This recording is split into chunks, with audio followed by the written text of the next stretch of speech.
Voice.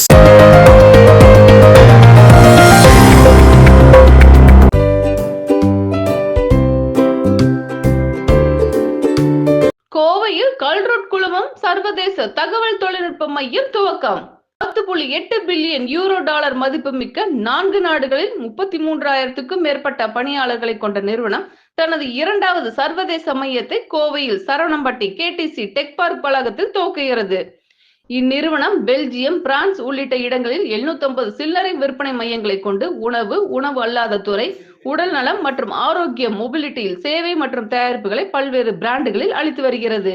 இதன் துவக்க விழாவில் இந்தியாவுக்கான பெல்ஜியம் நாட்டு தூதுவர் மாண்புமிகு TTR வாண்டர் ஹெசல் தலைமை விருந்தினராகவும், கௌரவ விருந்தினராக கோவை KG மருத்துவமனையின் தலைவர் பத்மஸ்ரீ டாக்டர் G பக்தவச்சலம், கோவை மாநகர காவல்துறை ஆணையர் V பாலகிருஷ்ணன் கௌரவ விருந்தினர்களாகவும் பங்கேற்றனர்.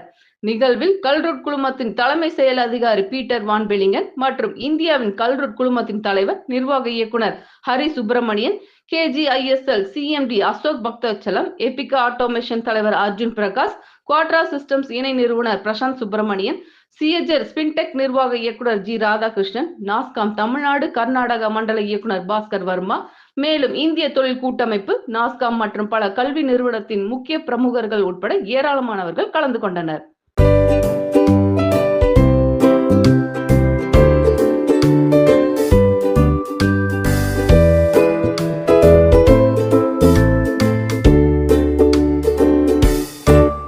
கோவை வாய்ஸ்.